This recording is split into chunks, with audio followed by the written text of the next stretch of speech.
Hey guys, this is the Wusthof Classic Ikon 5-inch Santoku knife in cream color, which I just picked up from Cutlery and More. And it's a very beautiful looking knife.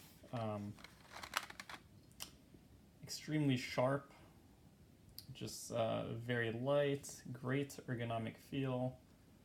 It's a really nice knife.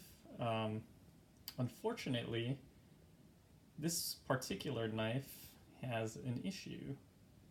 So, I don't know if you could hear this.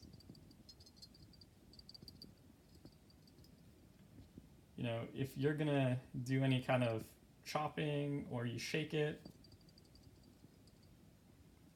it makes a rattling noise as though there is something loose inside. So that's disappointing. You know, I don't know what it is. It doesn't look like any of the, the handle or anything is loose. It sounds like it's coming from inside the knife. So I'm gonna have to return this one and get a replacement, and hopefully the next one doesn't have that issue.